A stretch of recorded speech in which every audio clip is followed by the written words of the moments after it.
Good morning. How we doing? Pretty good. All right. Great. I want to give you guys a quick update. We got some good news and a little bit of work to do. Let me give you the good news first. So we are obviously 3/4 of the way through the month from a reporting standpoint, and our total number of appointments is 89. Our goal is 100. I have every bit of faith that we will hit it. Our listings taken is 42, and our goal is 63. I don't have quite as much faith that we're going to hit that, so I'm going to give you a little push here. Excuse me. There's a lot of us that have gone. Oh, well, actually, there are 47 appointments that we have gone on that we have not taken. So the question becomes, why? Right? Do they choose to work with a different agent? Have we just not asked them to complete the paperwork? Have they done it? You just haven't reported it, right? So I want you to go back and think through everyone that you've met with this month. And I want you to ask yourself, can I get this agreement signed, right? Is there a reason why I haven't gotten the agreement signed? Okay, let me remind you guys that if you lead with the agreement, it's going to be a little tough. You want to lead with the value and asking all the appropriate questions, and then simply handing them the paperwork and asking them to review it is no big deal, right? No big deal. Hang on one second. Look for a scan on.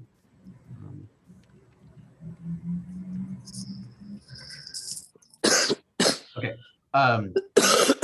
So for example, Michael, let's say that you had an appointment 2 weeks ago and the buyer has not signed the buyer agency agreement, right? You might want to say to them, hey, I just want to send you our agency agreement. It's called a buyer brokerage agreement, kind of defines your expectations of me and my expectations of you. And ultimately, if I get the pleasure of working together, this will be the document that changes you from a customer to a client. I just wanted you to take a look at it. Let me know if you have any questions. Very casual, okay? In a great presentation, they're expecting paperwork, okay? You can't go anywhere without paperwork. You go and get your foot massaged, they want you to fill out paperwork, right? You get your teeth cleaned, paperwork. Get your roof fixed, paperwork. You get your teeth cleaned, more paperwork. You see what I'm saying? So this is just our paperwork.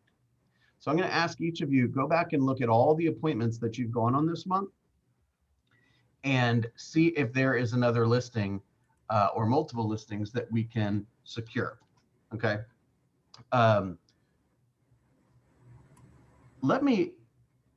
right, I'm digging for sorry, I'm a tiny bit unprepared today with the closing statement, and I'm digging for a new one. Does anyone have one that's like very handy that they could send me, and that'll be what I review with everyone today? Anyone? Okay. My assistant's working on it. We'll have it up in just a second. Does anyone have any questions on that? Okay. I know of a lot of good news that's been happening with our group. Julian's about to sign 2 listings, one for 900,000, one for 980,000. I know Brian had a closing yesterday. I know that Ashley Goodrich put a home under contract. She was like, what would that be? She's like $30,000 above list price in Sandy Springs. Who else has some good news?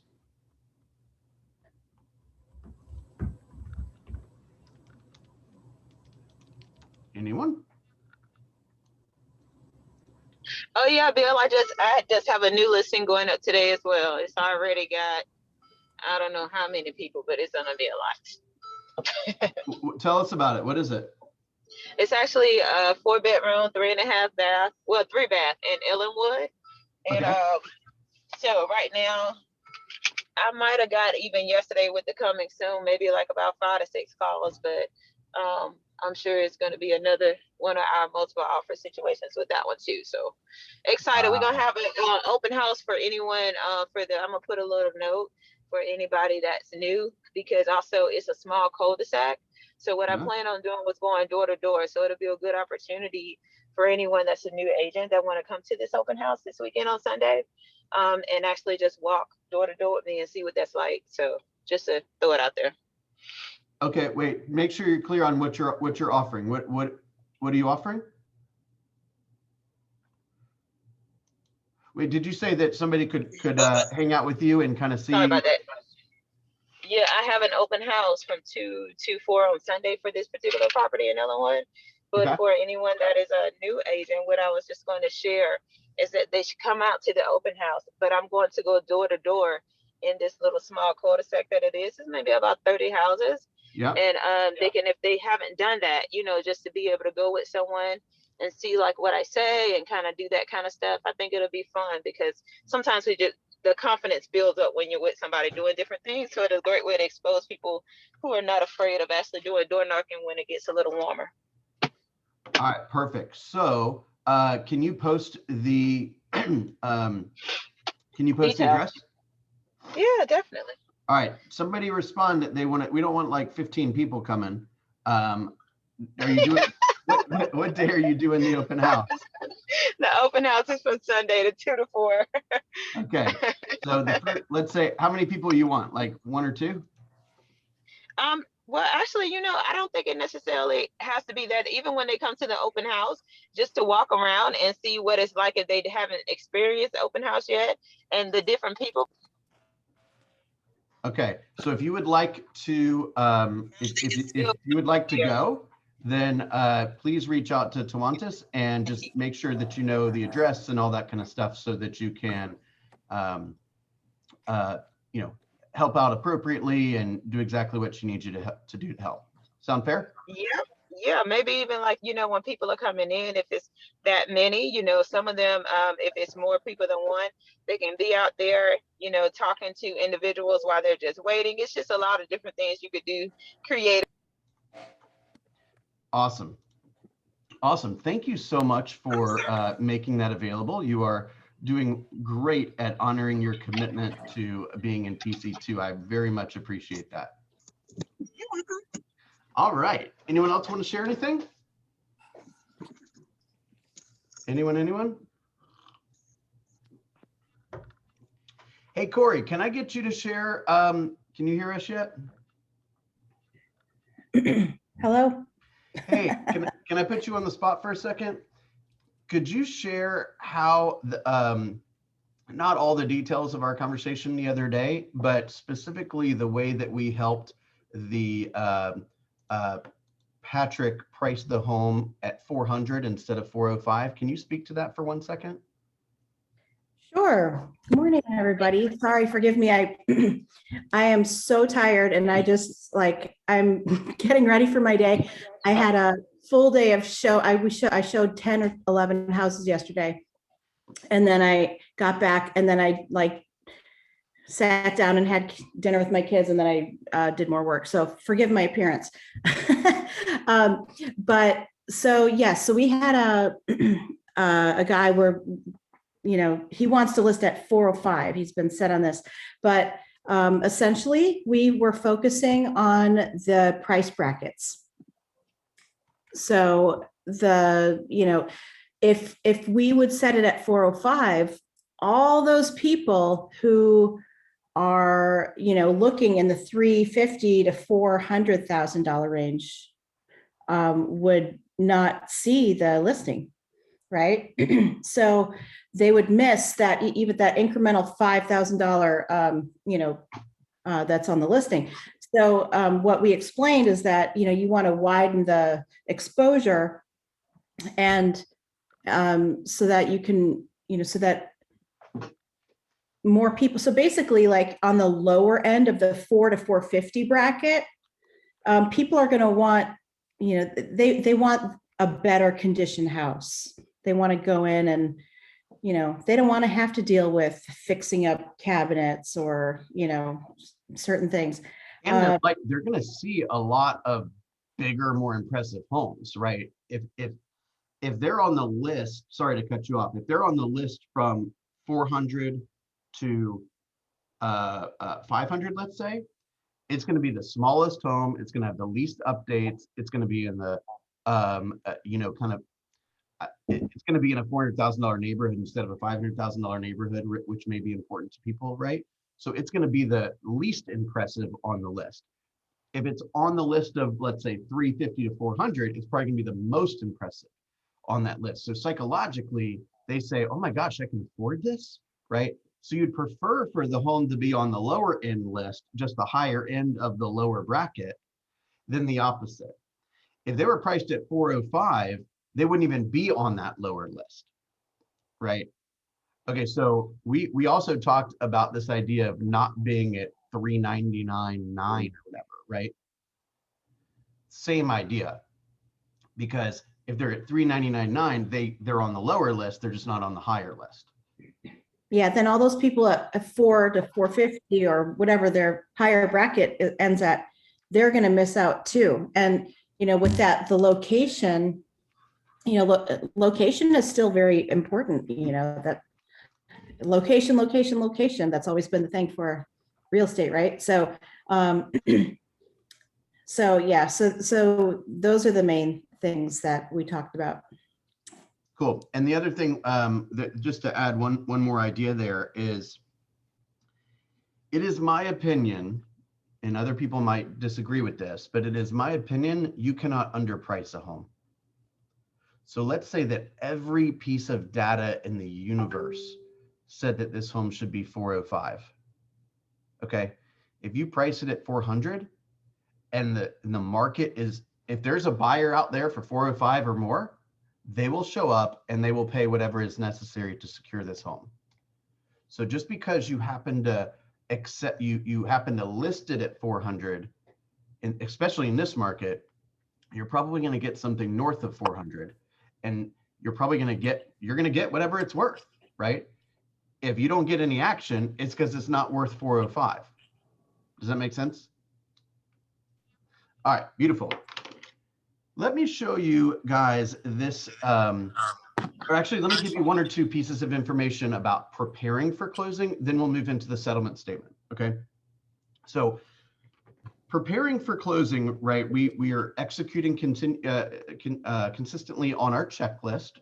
So every day you're looking at, what are the next topics that need to be discussed or handled or executed on for each individual file, right? And by this time, you've probably, the due diligence period is over. You're organizing as a listing agent, any repairs that you've agreed to do. If you are in charge of doing any other kind of facilitating, like getting HOA documents to the other side, or what's another good example? Dealing with anything from the HOA, or getting receipts for any repairs that were done, you got to make sure that you're executing on all the things that you've promised within the sales contract. Okay, another thing that's really helpful is if you can get a utility sheet for the seller, and the seller would report, hey, this is my cable company, this is who I pay for water, this is who I pay for trash, this is who I pay for electricity and gas and that kind of stuff. If you can have a little form for that, send that off to the buyer's agent, so the buyer's agent can get utilities set up in their name, or I'm sorry, the buyer's name, on the appropriate day. I would usually suggest to a seller to turn off the utilities in their name the day after closing, or if the closing is on a Friday, do it on a Monday. Just don't be a cheapskate about it. Just pay for the extra day or so of utilities just to make sure there's no, break in the service. Okay, and facilitate anything you need with respect to that transition. Yeah, Corey? And I know in Gwinnett County, you have to be really careful about the water. You have to, the water utility is it can be a big deal if it's not done with the proper timing. I can't speak as intelligently on it as I want to, but I just know that there's an issue. Carrie Veal was telling me about it, that if you, you have to set it up, I think like a day before or maybe the day of, but no. It's got to be after, because you have to bring the settlement statement. Yeah, that's DeKalb County for sure. Is that also the case in Gwinnett? I don't think that's in Cobb. No, Gwinnett. Or I'm sorry. I live in DeKalb County, so I know that's the fact. Oh, DeKalb. I thought you said Cobb. So yes, it's I think it's Gwinnett, but it might be DeKalb also. Okay. So we want to make sure that all the so you got, if you don't know the answer to that, let's check it out, right? So let's make sure you speak to your seller. Hey, who are your utility providers, and try to get a little list and help make the buyer and buyer's agent experience top notch as well. Okay. You always, as we know, you want to be checking in on everyone else that is supposed to be doing their job. So if you're on the seller side, you're checking in with the buyer's agent. Hey, everything okay? Need anything? You're checking in with the, now you don't have a direct line with the buyer's lender, nor should you. You deal with that through the buyer's agent. So, hey, anything okay? Everything okay? Is there anything I can do to be of assistance right now? And then you're reaching out to the closing attorney to make sure that they have everything they need, right? Hey, everything are you able to get a hold of the HOA? Have you had any problems there? Is there anything I can do to help facilitate this, right? You will feel more than likely that you are doing your job and a few other people's job, and that's okay. That's the way this business is. They say that the better agent does most of the work, and that's just the way it is. So don't get discouraged about that, okay? Usually it ends up being where one agent does most of the work and the other agent is dragged to the closing table, and they both get paid equally, unfortunately, and that's just the way that it is. Okay, now, the other thing that you want to do is you want to make sure that the seller, has organized all the things they need to organize to get out of there, right? So the movers, the cleaners, and whatever else they got to do, okay? You want to make sure that they bring all of their, garage clickers and alarm things and gate openers and all the random stuff that they might have that is specific to that house, like keys and locks and all that stuff.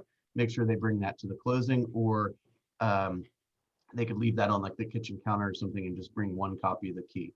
Okay. As a listing agent, it is your job. It can get a little tricky because you want to make sure that the key is there for the buyer's agent to enter the home, typically the morning of closing, to do a final walkthrough. Okay. And then what I used to do was ask the buyer's agent when they did that to go ahead and bring me the lockbox at closing. Okay. And there's something called a shackle code for your lockboxes. I had FMLS I have probably 10 or 12 lockboxes or so.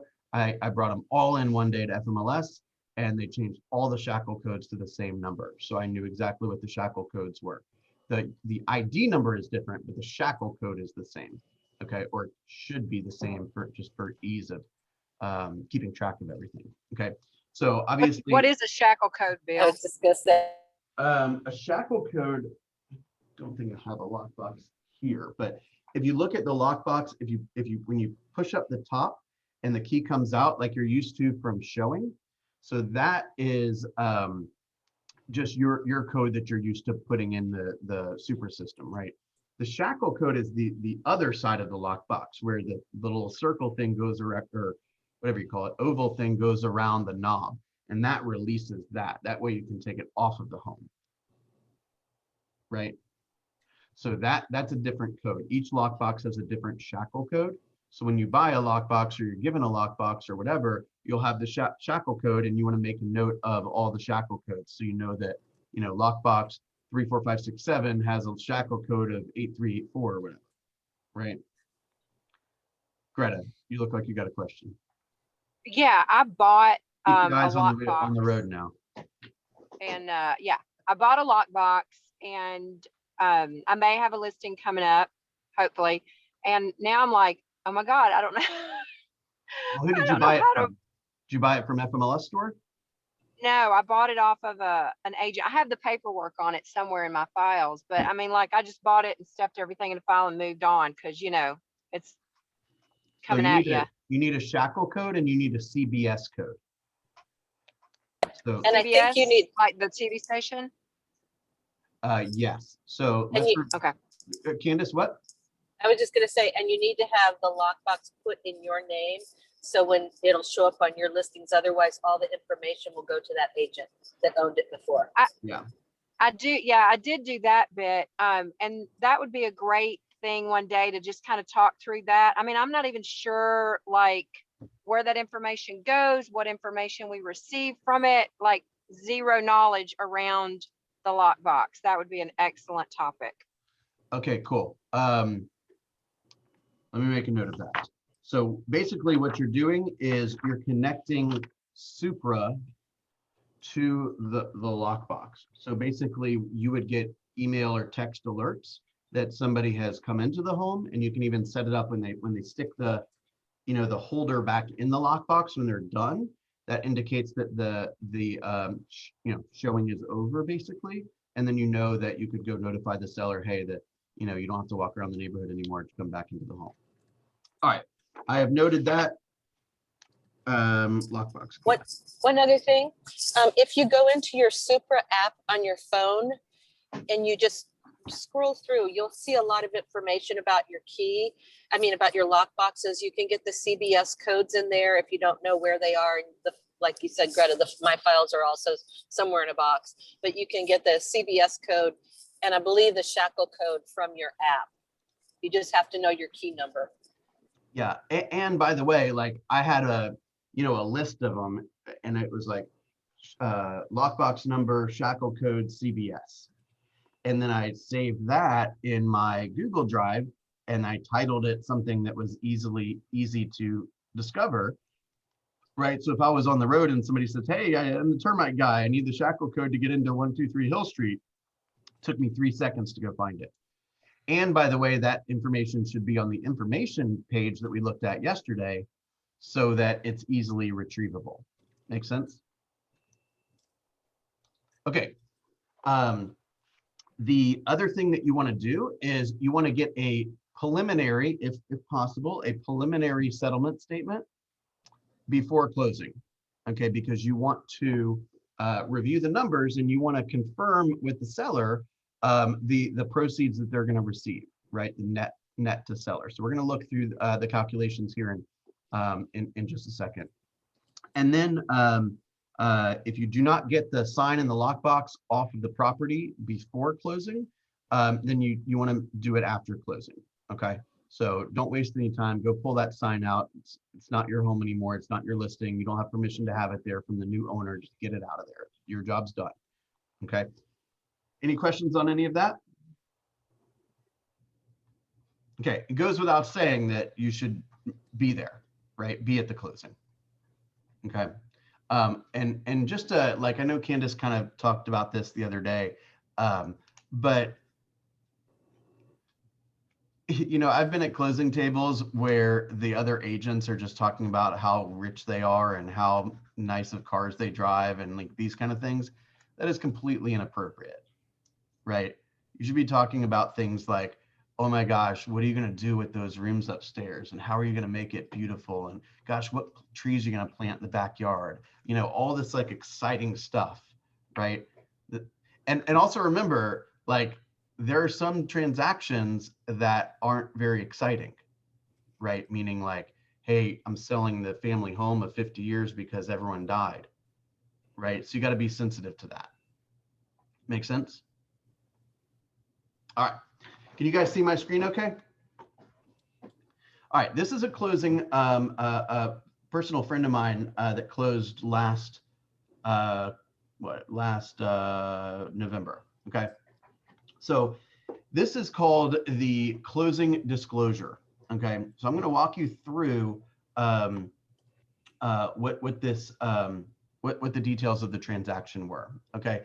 Now, the summary of the transaction is essentially just the seller, there's a seller side and there's a buyer side.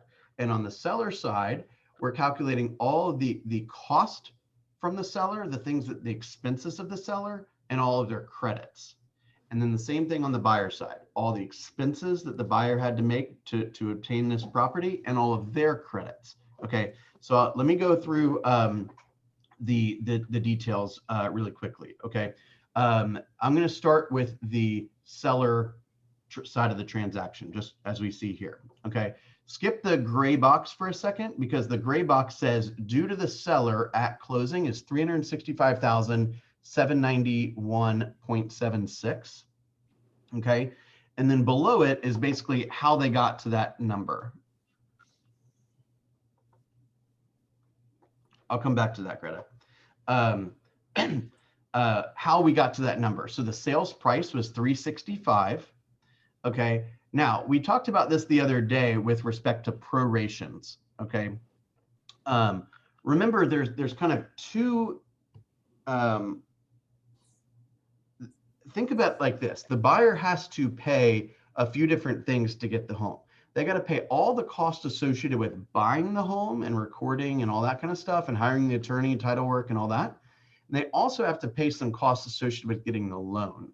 If they don't have a loan, then those fees obviously are not applicable here.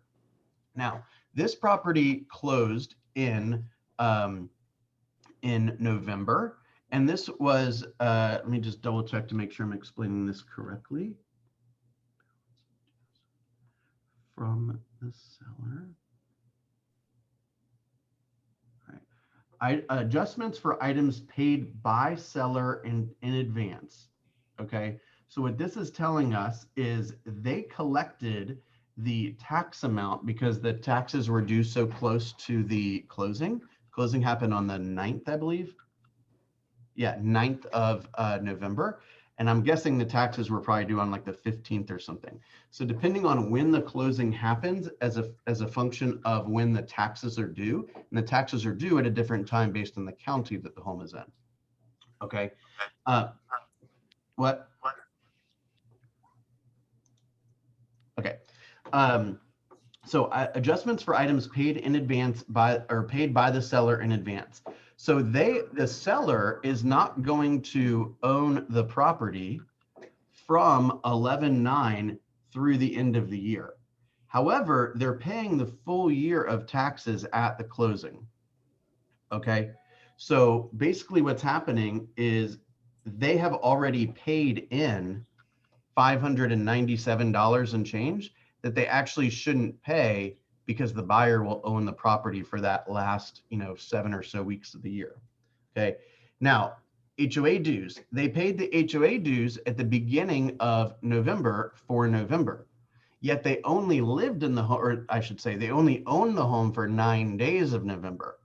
So the buyer is giving the seller back a credit for $194 and change because that is their per diem amount that the new owner, the buyer, will owe for November's fees.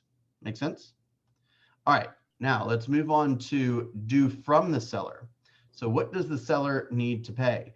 They need to pay closing cost at closing, $22,487. So let's go down here to figure out where that number came from. Okay, so the the seller has closing costs too, and you will see exactly what they are. They're actually quite simple. Okay, a closing letter. It's a pretty expensive closing letter, $322. Okay, that is essentially paying the HOA to clear their account, right? To go in and make sure that everything has been paid up and that they can transfer the title without any encumbrances to the new owner from an HOA perspective. Okay, there's 2 sets of commissions. There was a commission paid to Keller Williams Realty Metro Atlanta. That was the office that the other agent was a part of, that the listing agent was a part of. And then a commission to Keller Williams Realty Consultants. That was my commission, $10,950. Okay, and they also will generally pay you know what? It looks like the seller did not pay November's dues outside of closing. They paid them at closing. They probably did that because the closing was the 9th. They wanted to make sure that, it got filed properly with the HOA. And because they were afraid that they would pay it, let's say on the first couple of days of the month, and then it wouldn't get filed properly in time for the closing, they just paid it at closing. Okay. So if you add up all those numbers, that's $22,487. That's what it costs the seller to sell the property. Okay. So we take the $22,487, we pay off the first mortgage, So they sold a home for $365,000. They only owed $85,754 and change. Okay. So according to, let's go through some definitions real fast. They had, 365 minus 85,754. They had almost $280,000 worth of equity. Pretty cool, right? They had to have a payoff / release fee. So that's a fee that their lender, the seller's lender, required, because they're going to get the wire from the closing attorney to pay off the mortgage. And then they're going to pay off the mortgage, and they're probably going to do that by a wire as well. And so there's some fees involved in that. They paid a $610 home warranty. There was a time that sellers paid home warranties, guys. They must have had a good buyer's agent, I guess. No smiles, no laughs, nothing. Damn, you guys are tough. Oh, Justin, you're making my day. Thank you. Okay, they paid the taxes for the year, a little over $4,200, and a wire fee. A lot of these fees are coming from the attorney when they're trying to determine how to pay everyone and what the fees are associated with paying them. But of course, the attorney is not going to pay any of that because it ain't their job. So the fee is going to be attached to the seller. Okay, so you add up all that stuff, and that is $113,164. And down here, you just you subtract that from this number up here, and the cash to the seller, they walked away with $252,626 and change. Make sense? Okay, so now we've figured out the seller side. Now, let's talk a little bit about the buyer side. The buyer side, this is the ALTA. This is basically just another look at the settlement statement. There used to basically just be one form called the settlement statement. Now they've kind of split it up into the ALTA, which primarily walks the buyer through the details, and the closing disclosure is a form that basically is very, it's a little bit rudimentary, and it doesn't show all the buyer's numbers for the seller. Okay, so let's walk through those two columns here. Yeah. So can you repeat that? I broke up. I didn't hear a thing you said, and that was the one question I had. I'm sorry. That's okay. That's okay. So this first sheet that we looked at here is the closing disclosure. What it does is it's basically showing the details for the seller side of the transaction, and all the parties are going to sign that. Okay. This down here is the American Land Title Association, ALTA. That's the ALTA form. And this goes into a little bit more detail on some of the buyer's expenses and escrows and that kind of stuff. And that is not shared with the seller because the seller doesn't need those details. So that's basically the difference. A lot of people use kind of different words, even though they're, ALTA, settlement statement, CD. We used to call it a HUD many years ago, HUD statement. So the idea is if you're on the seller side, you want to see this, which is essentially what is the net going to be to the seller. If you're on the buyer side, you really want to see it all, but primarily you want to see the ALTA, which is how are all of these credits and prorations addressed. Okay. All right. So let's look at the buyer side for a second. The buyer has agreed to pay $365 for the property, and therefore it's a credit on the seller side. Okay. Now we're going to start looking at some credits for the buyer. So the deposit is the earnest money. They've already paid $4,000 into the transaction. So they bought a $365,000 home. Their earnest money was $4,000. Okay. They're obtaining a loan of $310,250. So my buyer brought, what is that, about $55,000 in down payment roughly. Okay. So what is that? That's like a little over 10%. Okay. And then he was given some lender credits of $1,129. That probably had something to do with the way he locked his rate. Generally, the rate lock or the interest rate comes with a set of lender credits. I don't want to get in the weeds too much about this, but basically this was accounted for as a credit from the lender to the borrower, to the buyer, as a function of their obtaining this mortgage. Okay, so now we look at the prorations that we discussed before. The buyer was debited $597 and it became a credit to the seller. That was the prepaid, or that was the buyer paying the seller back for the last 7 weeks or so of the year that they were the owners for taxes, and $194 and change for them paying from November 9th through December 1st for HOA dues. Okay, the buyer has some underwriting or some closing costs as well, and they are all prorated, or not prorated, I'm sorry, itemized here. Underwriting was $949. Credit report was $40.40. Prepaid interest, they closed on the 9th of November. Therefore, their first mortgage payment was due on January 1st. So what they did at closing was they paid the interest for the remainder of the month of November at the closing. Okay, makes sense? So that was $545. That was $24.77 per day. So a total of $545.09. Okay. Then they had to do their escrows. Their escrows, they generally will collect 3 months, 2 to 3 months of homeowners association fees. That was $38 and change per month. So it's $114 and change. Property tax prorations are or escrows are based on when the closing happens. So basically they're going to start on January 1st paying 1/12 of their tax bill, right? And all that money is going to continue to accumulate until next November when it's due. So basically, in most cases, the escrow wants 2 months of cushion, 2 extra months. So the reason why they collected 3 months here is for December. So December, January, February, March, April, May, June, July, August, September, October, November. When they make that November payment, they now have made 12/12 estimated payments.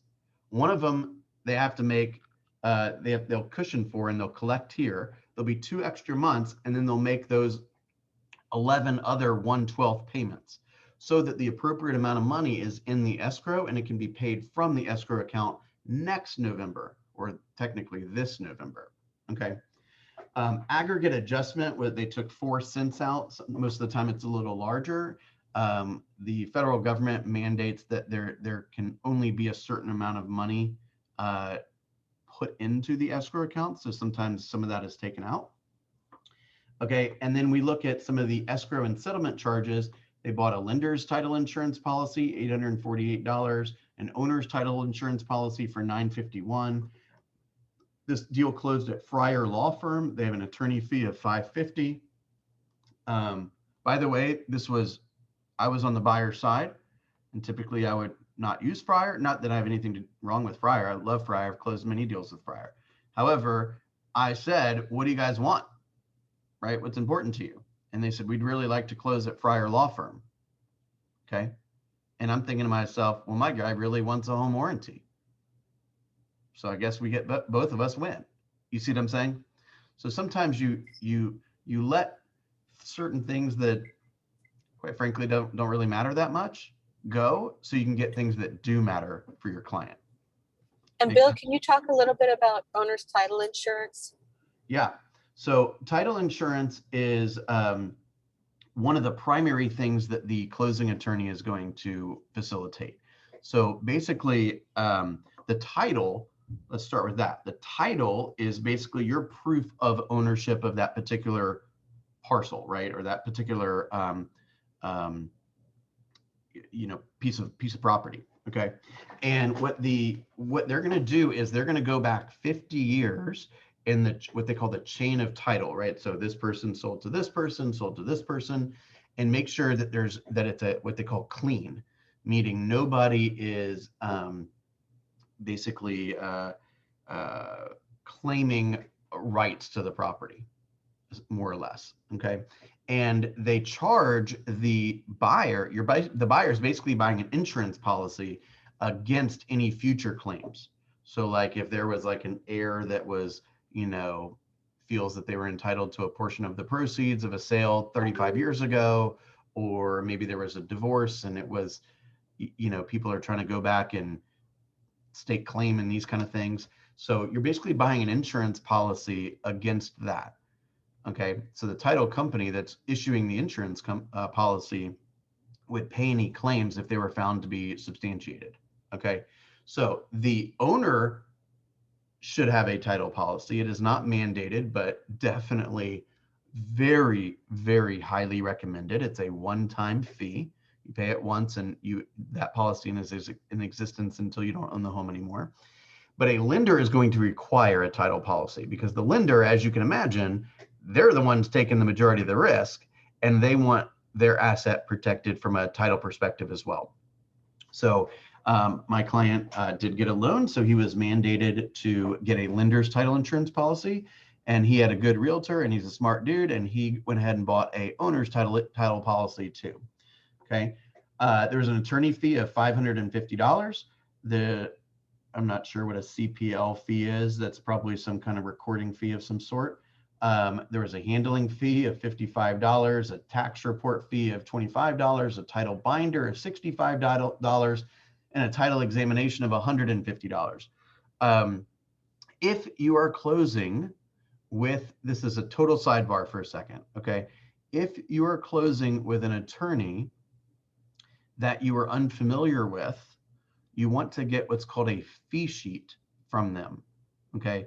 Because everyone is going to have slightly different fees and payoff fees and wire fees, and it's not going to be drastically different, but basically what the lender is doing when they're giving you a loan worksheet is they're giving you an estimate of all of those charges, and those include the attorney's charges. So if you're closing with an attorney that you're unfamiliar with, you want to get that loan work or that what's called fee sheet to the lender so they can update their numbers.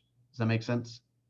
Like we had a closing a few weeks ago where the lender got, after like a ridiculous amount of begging, sent me the loan worksheet, and I looked at the attorney's fees. I'm like, these are way too low.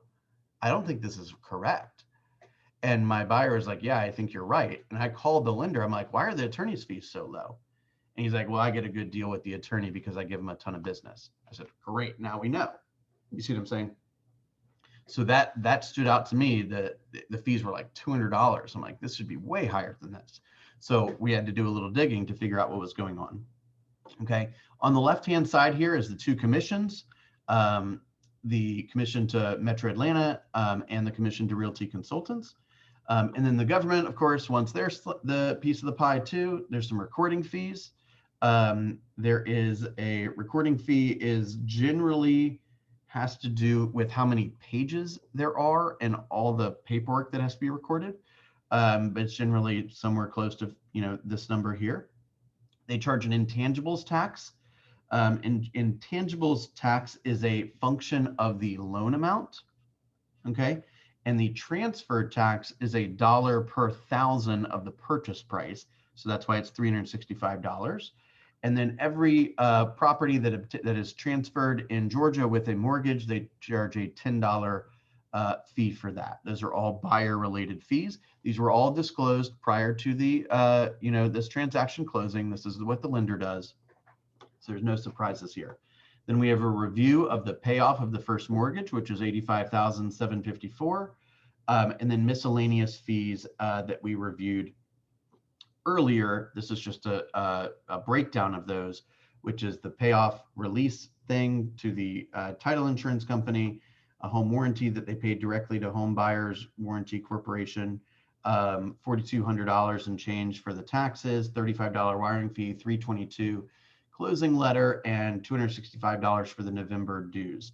So then they take in all of the debits and credits and add them all together. So the sellers, let's do the seller first. They have debits of $113,000 and change, and they got $365.791 for the purchase price and the prorations. So the shortage there, the difference is $252,626. That goes to the seller in cash at closing. Not cash, but basically they would give them a check, or with that kind of money, they'd probably wire it in. Okay, then let's go to the buyer side.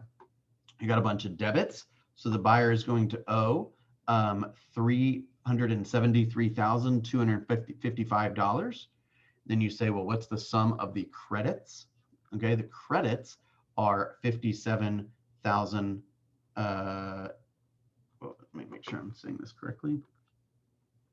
Balance from.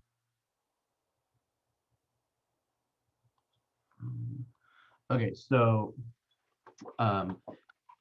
they owe 373,000 and change, and they're receiving a loan for 313,379, and the difference is 57,875 and change. That's what they had to bring to the closing table. Okay, just a quick note: the majority of let me stop the share real fast. The majority of closing attorneys will mandate that all the dollars are paid in certified funds or wire, or I'm sorry, that was old school, wire transfer. Okay. Oftentimes, if the buyer is bringing less than $5,000, some attorneys will accept a personal check for that.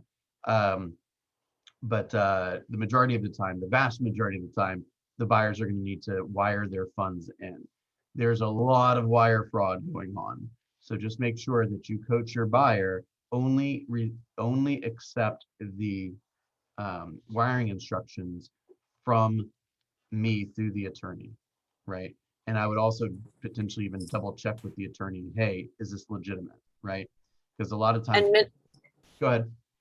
I was going to say, and many times closing attorneys have a password protected, encrypted site that the buyer or seller can sign in for, and everything there. That's where they can get the wiring instructions. If they receive an coach your buyers that if they receive an email with wiring instructions, just ignore it. No attorney sending out emails with wiring instructions. So that's a hacker. Yeah. Thank you for that. So, and then when you're on the buyer side, right, you're generally doing a walkthrough prior to closing, right? And the purpose of the walkthrough is to confirm that the home is in the condition that it was in when you went under contract, right? That they didn't put a bunch of holes in the wall as they were moving their furniture out or that kind of thing. And any repairs that have been agreed upon have been completed to your client's satisfaction. And then you show up to the closing. And, remember that this is a big deal for them, obviously, right? This is kind of the culmination of all their stress over the last couple of months. Be excited for them, or, be their partner. This is a great chance, if you haven't already got a video testimonial or a picture of them in front of the house or something like that for social media purposes. It's a good way to do it. There's probably, I could probably think of more later, but the first two that are popping in my mind right now, I always tell my buyers the following things. I don't mean any disrespect here, but when a buyer buys a home, especially a young buyer, it's oftentimes one of the first adult things that they've done from a financial perspective. And what I mean by that is now they have to start thinking, or they should start thinking about making sure that the rest of their financial stuff is in order. And so I'll throw out a couple of things that they should potentially be considering. Number one is life insurance. Okay, I'm not a life insurance salesman. However, I was just on the phone with somebody this morning talking about a case that we hear all the time where, let's say, a spouse passes away and there was no life insurance, or there wasn't adequate, savings or something like that, and the home's got to go. The family home's got to be sold because somebody died unexpectedly, right? Or the other remaining spouse can't afford the payment, right? It doesn't have to be that way, you guys. So I always recommend to my people, hey, there's a few things that you should probably consider now that you own a home: life insurance, disability insurance, You should make sure that you have a will in place, even if you don't have a ton of assets, like you need to have a will in place, right? And you can then become a resource for connecting your new client or your past client now with professionals in those arenas, okay? They're gonna get two primary pieces of mail after they close. The first is they're going to get, hey there, they're going to get some they're going to get some requests basically from these scammers that are saying, hey, send me $80 or send me $90 and I'll send you a copy of the deed. Okay, that's all junk. That's all a scam, and you will get a copy of the deed from the attorney once it's been recorded about a month later. Okay. The other big thing you're going to get is life insurance solicitations to cover the cost of the mortgage. And I'm not suggesting that there's anything wrong with the people that are prospecting that way. I actually would applaud that. I'm just suggesting that you don't necessarily need to get life insurance through those people. Okay, so you could probably trash that stuff too. Candace, can you think of anything else?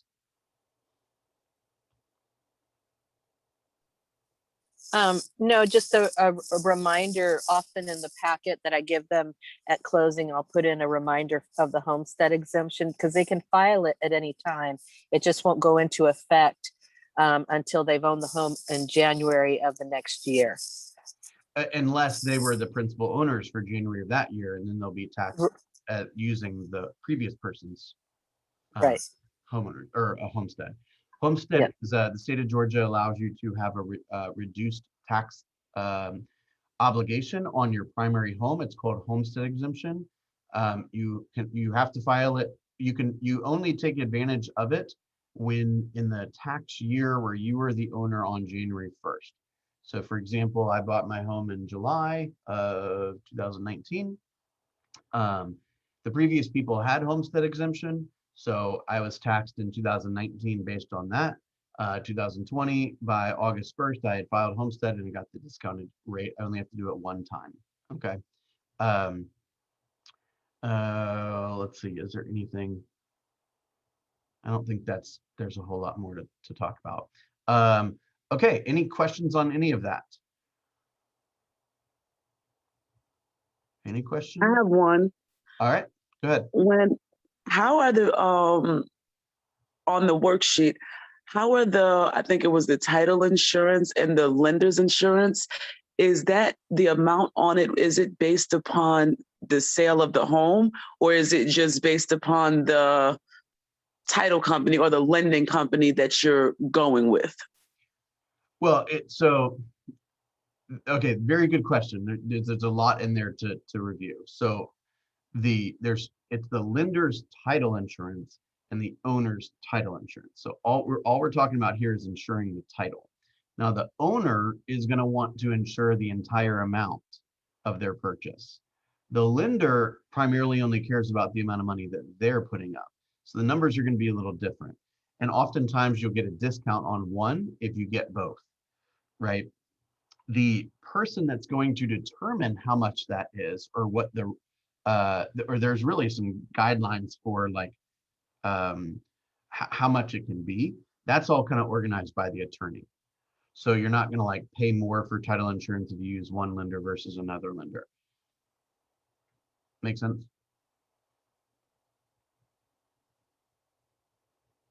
Did that answer your question? Yes, I forgot to take myself off mute. But this was a lot. I'm going to watch the video again, but it was very helpful. Thank you. Can I go back a little bit too? So with the super key, if you purchased it from FMLS, the CBS code and the shackle code, you can find that pretty much on the on your app. I think so. Yes. Okay. It's been a Yeah. while since I've unlocked a lockbox. That is correct, right? Open my key boxes.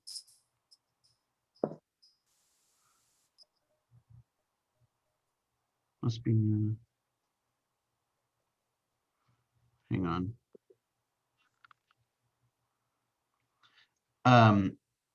I believe that is correct. Yes, can anyone confirm that? Yes, I can. I'm looking at mine on my app, and you can go into your details, and it shows all that stuff, shackle code, and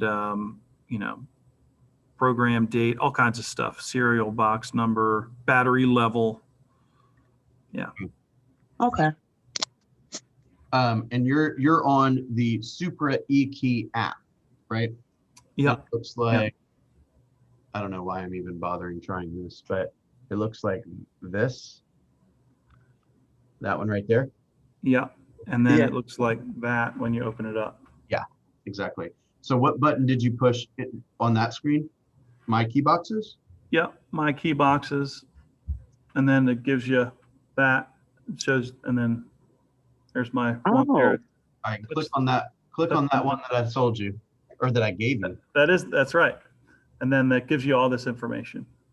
And then you click here on this one. Wait, show me that screen right there, because program key box. Oh, okay, gotcha.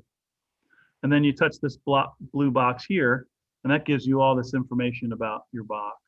Yeah, you can change your access hours and that kind of stuff. Yeah. Perfect. And it shows you what your CBS code is and your shackle code is. Yeah, that's right. You can require a CVS code or not. And so. Yeah, so a CBS code is used by like home-related vendors that have access to Supra. That would be like termite inspectors and home inspectors and that kind of stuff. Okay. Okay. Last question. You said that. Ebony, everyone's got these questions. They're just not asking. So go ahead. Okay. All good. So if you're choosing the attorney that you would like to use, you're supposed to send, you said pretty much the fee sheet to that lender, so they know what that particular attorney's fees are. I mean, the truth of the matter is that if you were to not do that, it's going to happen behind the scenes, basically. I just want to make sure I'm going to tend to try to help the lender get the cost quickly, because what's going to end up happening is the lender is going to get the paperwork, the binding contract. They're going to see who the closing attorney is. Chances are they've worked with the closing attorney before, but if not, they're going to reach out to the closing attorney and then see what their fees are and then update their numbers so that they can properly redisclose to the buyer or to the borrower. So the step I described it's probably not even necessary. It's just it'll help all the parties do it quicker. Okay. But oftentimes, like if I know that they're using a particular lender and I'm not familiar with it, or maybe they're kind of a smaller name or something, then I'll probably ask for a fee sheet. Because sometimes like there's a couple of lenders or a couple of closing attorneys. I haven't used them in a really long time, but they tend to be on the cheaper side. And like sometimes like $500 makes all the difference, right? So if I can take a fee sheet to the lender and say, hey, are your estimates for closing costs higher than they need to be based on this fee sheet? And if so, we can lower your estimate, which lowers the closing cost, which lowers the amount that we're asking the seller for, and that could help us here. Okay. Ooh. Okay. Processing. Thank you. One other topic, just really quickly, is remember that you can't just listen to the interest rate. The interest rate and the closing cost work hand in hand. So if somebody were to walk into Kathy's office and say, hey, I want a 2% interest rate, she could give them a 2% interest rate. The closing costs are just going to be like 4 times higher than they usually are, right? So as the interest rate goes, the interest rate and the closing cost are, just think of it like this. If you had a lot of closing costs, let's say you had $10,000 in closing cost, and a buyer that needs $10,000 in closing costs most likely is not going to be winning any multiple offer situations. Okay. And they're already probably rolling quarters to get to the closing table with their down payment anyway. Right. So now, If you want to decrease the amount of closing cost, which is another way of saying you want to increase the lender credit, okay, they can do that, but they're going to up the interest rate. So let's say, for example, somebody is pre-qualified up to 400, yet they're only buying for 350, right? So at the par interest rate, at the quoted interest rate, they can afford 400, yet they're only want to buy for 350. Theoretically, they could afford a higher interest rate, and that would decrease their closing cost obligation, which means they may not have to ask the seller for closing costs. They'll just take a higher rate, because the point is to win, right? So if you don't win, then nothing else matters. But if you have to up your interest rate so you can decrease your closing costs, so you can look better in the eyes of a seller, so you can win, then you can get yourself the house, and then 6 months from now, you just refinance. Does that make sense? It does, but who is the person who is, okay, if you're the buyer's agent, is that a conversation, if you see, that going on, is that something that you should discuss with your buyer? Or being that that's kind of more on the lending side, is that an option that the lender would give them if they see that there's an issue with closing costs? That is definitely a lender conversation. I would speak to the lender first. That's why it's important to work with somebody that you're close with, or that's willing to do the extra work, right? That's extra work for the lender, right? However, it's kind of like I've discussed with all related lenders, right? I've got 2 or 3 that I've worked with for a long time, and they take care of me and I take care of them, and everyone wins. But if I've got some internet lender in Seattle, they're probably not going to bother with that kind of crap. Does that make sense? Okay. It does. Okay. So start Thank with you. the lender and say, hey, can you run the number? Can they, if we were to lower the closing cost a bit, increase the interest rate, can you run those numbers for me? Or is that possible here? Could they afford that? Right. And obviously that's going to increase their payment. So they need to be comfortable with that too. But at the end of the day, if they're coming to the closing table and saying, hey, we're an FHA buyer and we need, 15 grand in closing costs, they're not going to win any multiple offer situations now. Not at all. Right. And I'm not trying to say that's a bad person or a bad loan or whatever. It just is what it is. So if you want to increase the way you look to the market, to a seller, you should button up your offer, which is, don't be asking for any home warranties. Don't be asking for any closing costs, most likely, right? Be impressive, write a sharp offer, that kind of stuff. Okay, little bit of housekeeping next. First of all, we have a tech command session with Sam at 11 o'clock, 11 to 12. I just posted the Zoom link in the announcements page. Remember that it's every Friday, just for the PC people in Georgia Legacy Group. We are doing the launch mastermind today. That is with Candace in Candace's room. That is from 12 to 1. So please take some time to attend that. That is going to be a recap, or kind of what's probably going to turn into, hopefully, a more detailed Q&A on the seller process. Okay. And then Monday, we're going to be completely off for Memorial Day. So no huddle, no meetings or anything like that. And then we'll be back on the 1st of the month. If you would be so kind to make sure that all of your numbers are updated. I don't care if they're 0 or 1, just put them out there. And well, I do care, but I still don't want you to leave it blank, okay? I actually care a significant amount, a very, very significant amount, okay? And I just want to take another moment to express my gratitude to you guys. Candace and I are working really hard behind the scenes to make tweaks to the program and to build some systems. And we are in the process of meeting with some other top producers to introduce them to PC2. We are getting coached to make sure that we are constantly providing the highest level of service to you guys. And I've got my hands personally in some stuff that Candace doesn't even know about. So I am trying to improve this program every single minute. Okay, so thank you for your partnership. and looking forward to you guys finishing the month strong and enjoying your extra long holiday weekend. Okay. Thank you. All right. See you soon. Bye. Thank you.